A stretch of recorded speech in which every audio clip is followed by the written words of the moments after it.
Welcome to Catch Outdoors. I'm your host, Captain Rob Modis. This podcast is centered around the great outdoors, especially down this way in the Florida Keys.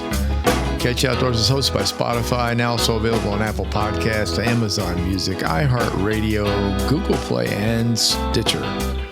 So kick back, get a taste of my Florida. This week's episode of Catch Outdoors is number 99. Another week in paradise. Episode 99. How in the world did that happen? Tenacity. And that's how. Hey, I missed radio. I had to do something to get my thoughts out there, you know. Speaking of radio, I'll be sitting in for Debbie Hanson on September 9th while she's taking a day off. And I'm looking forward to it. So that'll be over in Fort Myers. Yep, on Real Talk Radio. I'll talk more about that next week as we get a little bit closer. So anyway, keep your ears open for that one. I'm going to be, this was going to be a stop-start podcast today. There's actually construction going on next door on a brand new house. We live in the woods, so we have a buffer, but you know how that goes. So there'll be times when I have to shut down and start back up again, which is really hard on the train of thought, but I'll get it. Don't worry.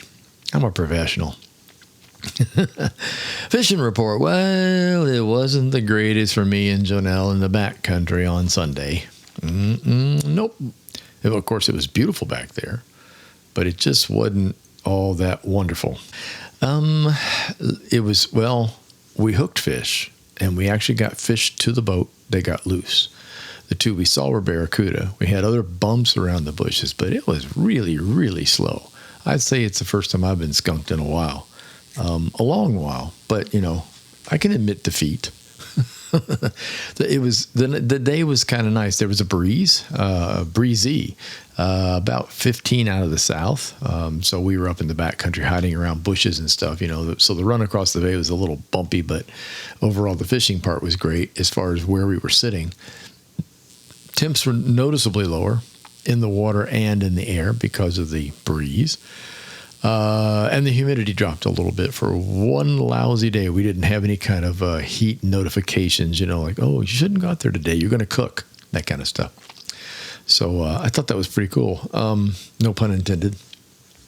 But anyway, yeah, we hooked up. I guess the shining moment was the tarpon. We were working the edge of a bush line, a mangrove line, and this tarpon just came right by, and we threw some arties at it, and it wasn't the least bit interested. It actually stayed in the area and then eventually swam away. Like, if you don't have anything better to give me, I'm certainly not going to eat that piece of plastic. So, as tarpon often do, especially once they see you, they're kind of like snook. Once a snook sees you, the odds of actually hooking it go much, much lower. But anyway, that was kind of neat. And as I've said, it's been a while since I've been skunked, so that'll humble you. It's okay, really. It just makes you work harder. It makes you go, now, what didn't I do? It was not a fly day. This was an artificial spin day. So I probably should have had a fly rod, especially in the case of the tarpon. But anyway, whatever. There's always another day down here in the Florida Keys. More about fishing and stuff in just a minute. Tropical storm watch, all quiet for now. I got a couple of scattered waves coming off of the coast of Africa. We have some more of that wonderful dry dust coming at us. So hopefully that'll help break down some of the stuff. And there are two areas I think they're keeping an eye on now, officially as of like an hour ago. When I started making notes for this podcast, this is Monday. When I started making notes this morning, there wasn't anything. And then all of a sudden I looked just about an hour ago, and they got two areas of investigation, as they call it. You know, they're kind of keeping an eye on. So yeah. We're coming into that part of the season. I don't like to admit that, but we are. Water temperatures in the bay and the ocean are holding steady for now. However, there is a warm-up started late this afternoon, and it's going to run through Wednesday. And then I think we're supposed to get some rain. Please, Lord, send us some rain. This has been probably the driest winter I can remember in a long time in the Keys. I have to go back and do some looking in the records and see what it says. So we've had record heat. We've had record no rainfall. And that doesn't help the water temperatures at all. It's a good thing when it rains. Good thing for the plants and bushes. man, I've had to water some stuff in the yard. It's been crazy. I've had to work pretty hard to keep the orchids happy, misted, and then the rest of the plants back there. We have mostly just Florida natives to draw in the butterflies, and they're normally really, really good about rain or no rain. They adapt pretty well to Florida, but they're struggling. I mean, it's there hasn't been enough afternoon rains to keep them happy. So I hate to water stuff. It's expensive to water down here, and I try to do my best to not have to do it, but you know how it goes. I don't want them to die. So continue with the fishing thought. Here's some tips for you, some stuff that just basically popped up over the week in my head, and I thought, well, I'll get these out there, and especially with summertime the way it is. Seems the fish are holding back much closer to the islands. So in other words, if you look at the Florida Keys, it's just a string of islands on US 1. And I'm talking about the Florida Bay side as well. That would be the Gulf of Mexico once you get all the way down into Marathon and south. That's what's north of those islands, northwest, I guess you'd say. The fish are holding much, much closer to the islands. So if you're fishing up here in Key Largo down to Tavernier Island, Murata, you're probably better off not going much more than a mile or two away from the islands if you're heading north into Florida Bay. I noticed on my graph that the water temperatures were better close, especially with the inbound tide we had on Sunday. And that's going to help keep those temperatures down just enough so the fish will come in and feed. The further back we went, the less we saw. So, I mean, that's all there is to it because the temperatures went up. So do your best to stay close to the islands. And timing is everything. Start as early as possible. By the time 10 a.m. rolls around, it's over in the back. So, if you're fishing from a smaller boat and the weather allows and you get to the 10 o'clock time frame and you don't want to quit, go out front. Head for the patch reefs, again, provided weather is permitting and the wind's down, which they are in the summertime. We really don't have heavy winds unless there's a front coming through. Go out and hit the patch reefs in 25 to 30 feet of water. That means you're only going to be a couple miles off the shoreline. I mean, it's not that far to get to 30 feet of water out there. And then just work that area. And the bite's been really, really good out there. I was out there with daughter and granddaughter last week, and we did really well. And so I'd recommend that if you have to bay fish, you like bay fish, and you're looking for tarpon, snook, stuff like that, bonefish, things like that. Get out there really early, and then when that starts to die out, after the sun comes up and the water heats up, head out front if you can to the patch reefs. What else? There's another tip I was going. Oh yeah. If you fill up a small grunt, we basically have blue striped grunts out there. They're the ones with the striped face and the bright pink mouth. You get a little one of those, just barely hand size, or you get a small porgy out there. Same deal.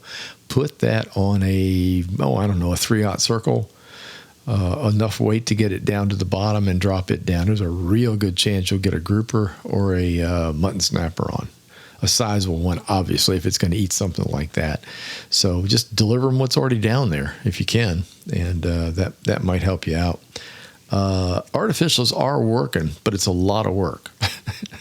Talking mostly about backcountry. If you're using soft plastics, hard base, casting them to the bush and stuff like that, you really have to work it. The fish are spread out. Not as plentiful as they were a month ago, and I'm sure that's not going to get any better until we get into probably late September. So you're going to have the rest of August and all of September where it's going to be the dismal swamp back there, just hot and not real fishy. So keep that in mind. You might want to go with bait. Live shrimp would be a really good idea. Toss to the bushes as well as white bait if you can net it. So think along those lines. You might want to give up the artificials for a little bit if you really insist on fishing in the back, because it's just, when I go this week, I'm going to take the fly rod back out again. So the next week's Tuesday podcast, I'll report on the fly. I'm going to try going with fly because I had some success with that 2 weeks ago before the grandchild and my daughter came down. And I just didn't do that when they were on the boat. I don't like throwing a fly when there's 3 people on the boat. Not cool. But anyway, I'll try that and see what happens. And I've got some flies, some new ones that I tied up. I've started really playing around with the pink. I think that's the color. I'm just trying different shades of it now to see what happened and different ways to tie it. So I'll let you know how that goes. Maybe that'll be the secret to tossing artificials in the back. I've long been a fan of the popping cork, as many of you know that have listened to me in the past and have read my books. You don't see them used that much down here in the Keys, but take it from me, they work. I've made them work. You can rig them with a plain hook and go with live shrimp or a jig and then use artificial soft plastics under it. I also like to hang a DOA shrimp under them as well. DOA makes, they're just fantastic shrimp and they work great. So don't avoid the DOAs. Try them. They've been around longer than anybody else, that's for sure. And they still work. So try that. Artificial, chunks of bait work. If you have cut bait, you can do a popping cork with like a 2/0 circle hook and put a cut piece of mullet on there. Ladyfish, if you get one, something like that. But shrimp works great. I mean, just live shrimp hung underneath one will work up against the bush, especially down here in the Keys. So keep all those in mind. And good luck to you if you're fishing down this way. It has not been easy. Something I have really noticed recently on the mahi side of it, on the outside, the guys that are fishing mahi out of Islamorada and down in Marathon are bringing in smaller fish. So the mahi, I think legal is 20 inches to the fork. These are like 23, 24-inch fish. I mean, they're not real big, but it's mahi. It tastes good. So you're just going to need a bunch of them to make any kind of whopping meal out of it. But I'm definitely not seeing the bigger fish right now. All the pictures that have popped up this week, Facebook, Instagram, places like that, are all of smaller fish. So keep that in mind. Okay, another week in paradise. The title this week, which I swore I wasn't going to do anymore, but now I'm doing it again. It's much easier for me to catalog them. So there's an ulterior reason for that, or an ulterior motive. Let's see. The reason I said it's, another week in paradise, Janelle and I went back down to Key West. We made a return trip. I know I just went last week. It's an addiction, people. No, not really. We went down. There were several reasons that we had to go down that way, but not just for fun time, but for us, Key West is always fun. So first, Janelle had a meeting to go to a marathon, so we incorporated that for the trip down. And then we had tickets for a concert. More about that in a second. And then Janelle was assigned to check out the first day of the annual Key West Lobster Fest. Yeah, I know it's a tough job, but somebody had to do it. And finally, we paired all this up with a visit to Alan Maltz's gallery to pick up a framed photo we bought the week before. And then there was a added mission by one of Janelle's coworkers to stop by the Bahama Village on Key West and to take some photos indicative of the area. Fun. Yeah, I love the Bahama area. I really do. That's where the Blue Heaven restaurant is. If you haven't had breakfast at the Blue Heaven, you have not had breakfast in Key West. There, how was that for a blanket statement? So on the way down to Key West, we had to make a stop in Marathon. Janelle had a morning meeting. The different districts down here for tourism. So we've got like Key Largo, Islamorada, I'm trying to remember these, Marathon, Big Pine, and Key West. I think there's 5 of them. And this is the time of year when they're getting ready for their October budgets, and they're trying to figure out who gets what money for tourism support, from tourism support. So that's kind of what this is. So there are festivals, there are fishing tournaments, there are all kinds of things going on in the Keys, and everybody's looking for a buck to help them advertise and help them put these things together. And that's what these folks do that Janelle works with. So they have their meetings, and Marathon was one of several. She'd already been to several up this way, so Marathon was on the list. Anyway, morning meeting. So I was on my own from 9 to about 11 a.m., so I looked up a fly shop I'd heard about. And that's what I really wanted to talk about, the 7 Mile Fly Shop. It turns out it was only a couple of blocks south of where Janelle was meeting at a hotel, at one of the resort hotels. and it was certainly worth a look-see. Very nice. They had a great selection of fly tying materials. Shop was beautifully laid out. They also have the ever elusive light pink I've been looking for, as I mentioned a little bit ago. So I got some. I got a couple different variations of hair, deer hair, and rabbit fur that are all in like this pink color. So anxious to try these and see what I can create out of that. But I'm always on the lookout for tying the flies. So that was what I used a couple of weeks back that was working really well with snook and mangrove snapper. And oddly enough, the barracuda ignored it, which I was very happy about. When it comes to flies, I hate losing flies to cuda, and they're really good at snapping them off.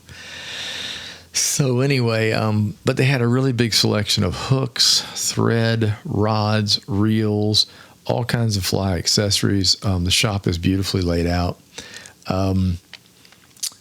They also had a sticker in there about an anti-jet ski sticker. I will not read this on the air. I couldn't read it on the radio at all, and I won't do it here in the podcast because I try to keep things clean if I can.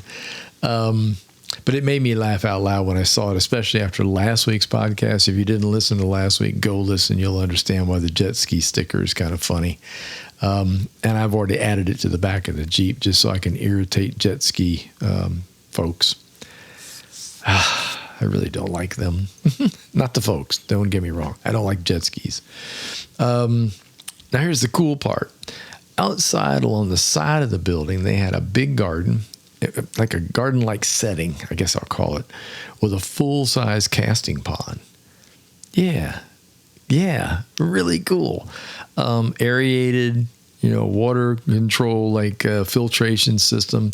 I didn't measure it out, but it had to be 40 feet long, at least, maybe 45 to 50 feet long, and about 8 feet wide. Just saying. So you can stand there and practice with a fly rod, or at least try a fly rod out to get a feel for it. Down at the end, they had some target stuff like hoops you would put in the water, things like that to try to hit.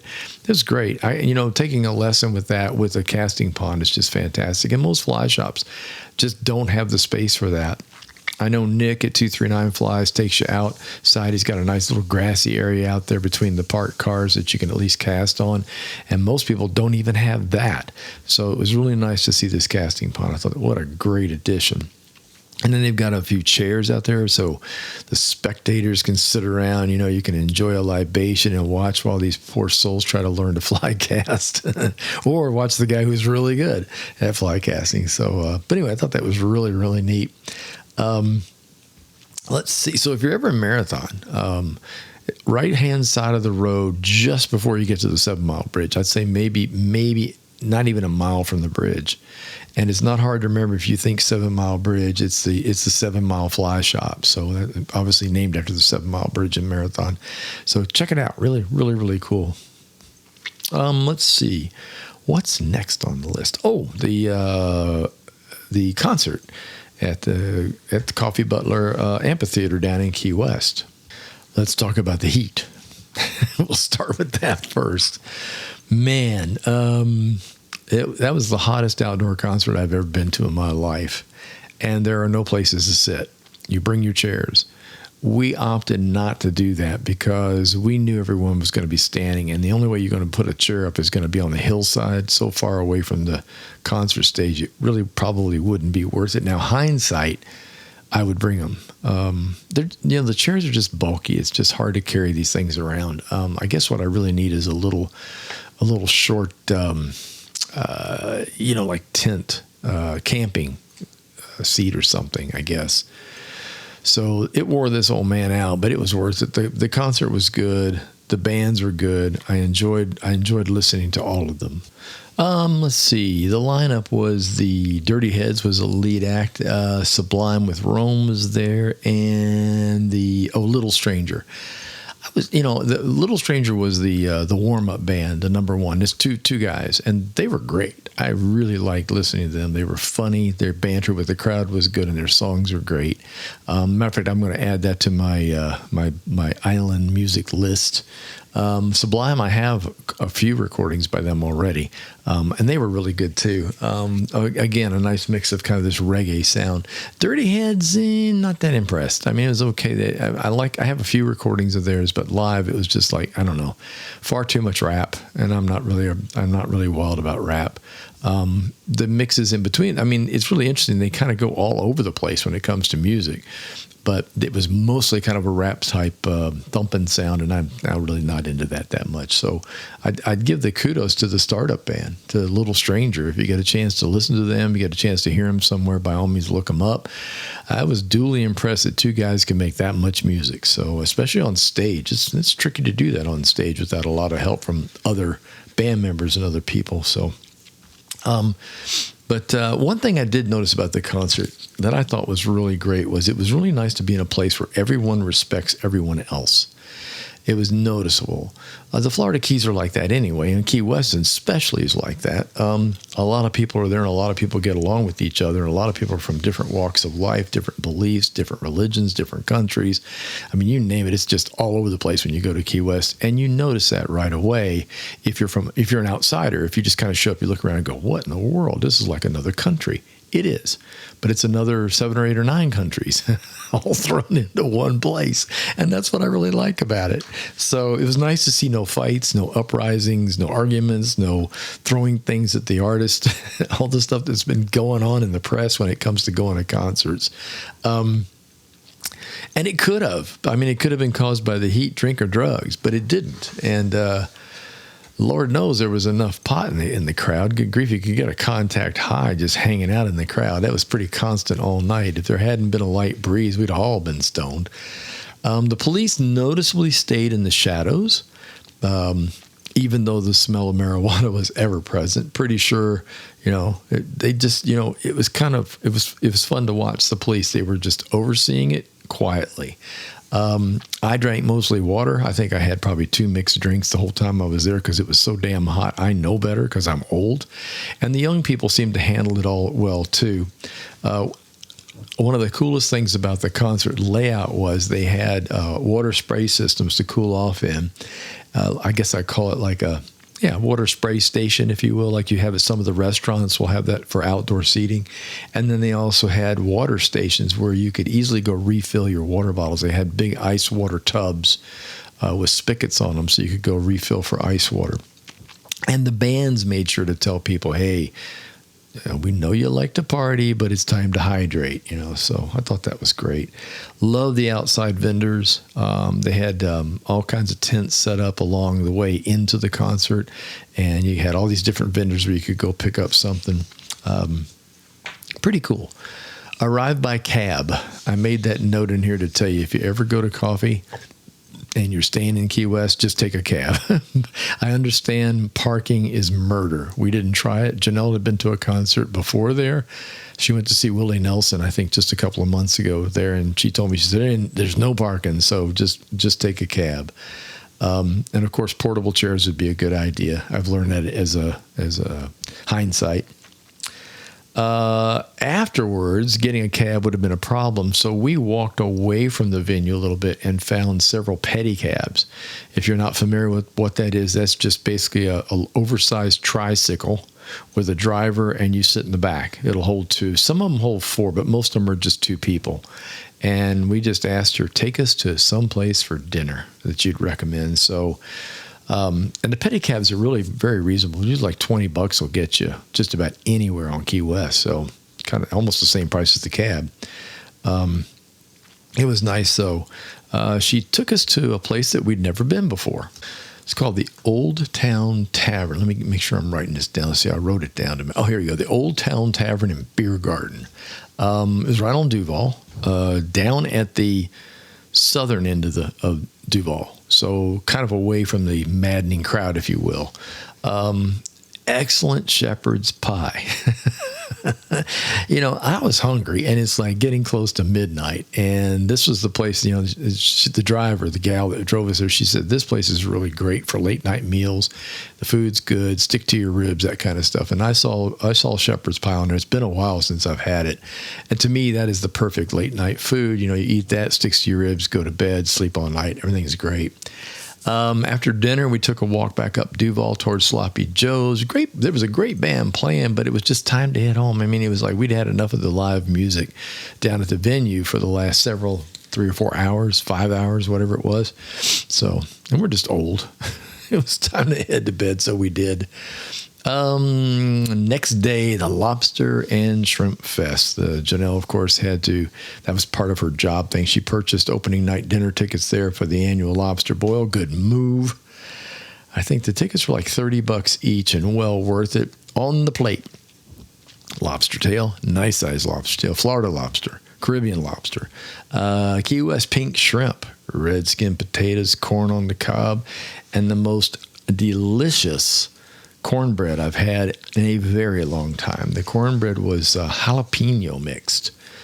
Yummy. Not hot, people. This was just like flavor, okay? There was a little tinge to it, just a little zing, if you will, but honestly, it was more about the flavor.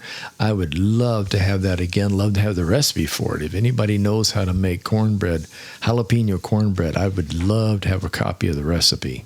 Now, before dinner, the following day, we did a little shopping and a walk around near Front Street, and neither one of us had ever been in the Shipwreck Museum, oddly enough. So that became the plan. It was great. Had a good, engaging movie at the beginning about the wreckers of early Key West, museum loaded with artifacts. I also had a wrecker's tower, I'll explain that in a minute, where you can climb up the stairs to the top and have a great aerial view of Old Town Key West. Good place for photos. Basically, the wreckers of Key West, historically, these people in the Keys in the 1800s, they were on the lookout for any ship that went awry. If the ship wound up crashing into the reefs, which there's lots of them around Key West, they all blasted off and headed for the wreck. They would rescue the people that had crashed, and then they would take dibs on the ship itself. So in other words, if it became wrecked and it was falling apart and it was a problem, whatever the cargo was became Key West cargo, and whoever the first people out there were, it became their cargo. So that's what the wreckers were all about. There were stories about them covering up their lights and covering up, in other words, forcing crashes into the reef. I read about that. I don't know how much of that's true, but anyway, that's pretty much what some people say. But they were known as the Key West Wreckers, and that's what this Shipwreck Museum is all about. It has a history of it in there. It has a lot of artifacts, and of course, talking about gold and silver and the things that have been found in these wrecks. So kind of cool. The tower was a lookout tower. These were placed. I think there were 2, maybe 3 of them in Key West back in the day. And a lookout would be on top of it, especially during stormy weather, bad times when they thought a ship might crash into the reef. Well, they've reconstructed one of these things right above the Wreckers Museum that you can climb the stairs up. It's a long climb, prepare for it. And once you get up there, the view is really fantastic of the old town section. Well, you can see all the way across Key West, but the view of the old town section and out toward the Gulf of Mexico is really fantastic. After the lobster dinner, we walked down to Mallory Square for the traditional sunset celebration. We both figured it had been about 20 years since we've done that. Odd, I know. Everyone that goes to Key West wants to go down to the Mallory Square sunset celebration. It was fun, but it wasn't what it used to be. Most of the old performers are gone. For safety reasons, there's almost no other performers except some musical people. The daring acts, the feats, the jugglers, the insane jumping through fire cats, all that is gone. All that stuff is just gone. I know they had some issues there last year. Right after we moved to Key West, we heard, or maybe it was right before, we heard about the fire breather, or somebody breathed fire on somebody. She caught on fire, or somebody wound up in the water. I'll go back and check it out. It's in the news, I'm sure. But so anyway, the locals cut back on the I guess the insanity, if you want to call it that. And I kind of miss that. I guess the best analogy is they have to crack down. I mean, my car seat, my child's car seat had a steering wheel and no padding. That's obviously different. Kids ride in a padded seat riding backwards now. That's a good idea. Not saying it's not. But that has really kind of sunk into all things around us, I guess, and especially down there at Mallory Square. But the people look like they were having a great time. People all cheer when the sun goes down. There was music to listen to, and there's lots of vendors down there selling all kinds of interesting Key West trinkets and food. So it's worth a go. It's worth a go. Now, I've mentioned my favorite thing in Key West is music, and a good drink, of course, but it has to be something exotic and weird. I'm not talking about just drinking for the sake of drinking. I like the frozen stuff. But anyway, we hadn't been to the Hog's Breath Saloon in a long time either. Also guessing that might have been 15, 20 years since we've been to Hog's Breath. We've been everywhere else. And since we were down on Front Street, which is real close to where Hog's Breath is, we're like, hey, let's go. The 9 o'clock band was great. I just want to mention this because, again, when I find something musically that I think is worth it, the Colemen, C-O-A-L, the Colemen, named after Dave Coleman, C-O-L-E-M-A-N. I love it. He's the lead singer. So the Colemen is the band. They're up from Nashville. He's the guitarist. And then the other two guys, Dave Ray and Paul Slivika. Oh, boy. S-L-I-V-K-A. Slivka. Whew. Up. That's a trio, okay? And they were fantastic. Great mix of old traditional country. Suddenly break into like Tom Petty. I got to say, Coleman himself has one of the most wonderful singing voices I've heard in a long time. So it's kind of the guy you could listen to all night singing music. So check them out. I went online. There's a catalog of stuff. They've been around much longer than I thought. Formed in 1999 and play out in a lot of different places. Next time they're in Key West, we're going to be sure to see if we can't find them and go listen to them again. They were really, really good. Next morning, we picked up our artwork from Alan Maltz's gallery, and then Janelle got her photos of the Bahama Village, and we headed home. There, wow. And I promised to stay out of Key West for at least a couple more weeks. Maybe, maybe not. I'm going to have to do a boating fishing thing this Wednesday or Thursday. Weather is a bit unpredictable this week, so I'll have to go when I can. It's time to try out a couple of new toys. I got a foot pedal for the trolling motor, and I got a DJI camera. I added a Minn Kota foot control from my Triova. If you're not a Terova, sorry, if you're not familiar with that, Minn Kota has a remote control that hangs around your neck. Well, a great many of them do, but the Minn Kota does it. You drive it with. It's kind of cumbersome when it comes to fishing. I like having both hands available, and with a remote around your neck, you're picking it up and punching a button to get something to happen, whether you're steering or whatever. And I honestly miss the manual where you can kind of reach down with your knee and just bump it when you want to steer it a little bit. That's not possible on these new ones. The new ones are fully remote control. Well, lo and behold, they have a wonderful foot pedal system which mimics just about everything that's on the remote control. So I recently got one. I'm going to hook it up. I'll do some fishing with it this week coming up, weather permitting, and give you all a report on that and see how it does. Kind of excited about it. I like having both hands on the fishing rod. I'd really rather not have to constantly pick up the remote.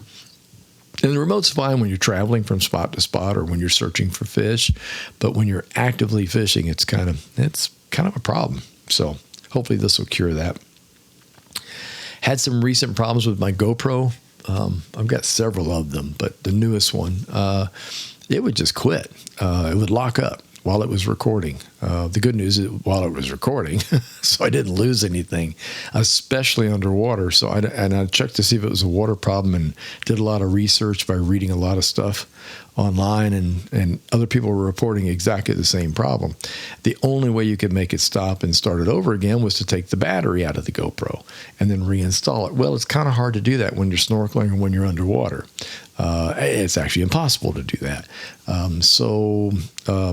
I was going to get another one. I was just going to upgrade and go to the next model. And then I started thinking about it and wound up getting a DJI instead.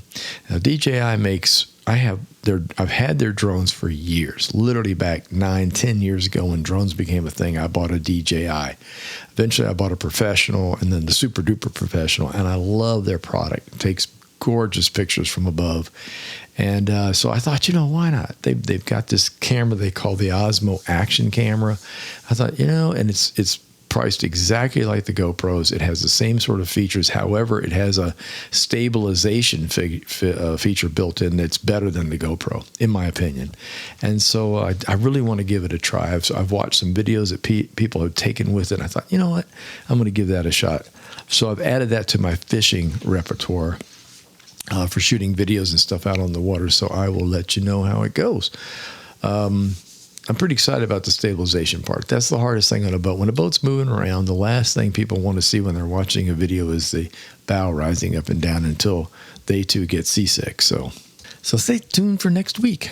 Yeah, we'll have some interesting stuff for you. I will, and hopefully I'm staying home this week, not traveling, not going to adventure out. So I'm going to try to fill the whole next podcast is probably going to be a lot of fishing stuff and a lot of accessories for fishing. So stand by. And again, thanks for listening. If you enjoyed my podcast, please tell a friend, leave a review, and don't forget to subscribe to the channel. Facebook page is Catchy Outdoors. The website's catchyoutdoors.com, where you can find all the previous podcasts and a schedule of what's to come. Until next time, get outdoors and enjoy.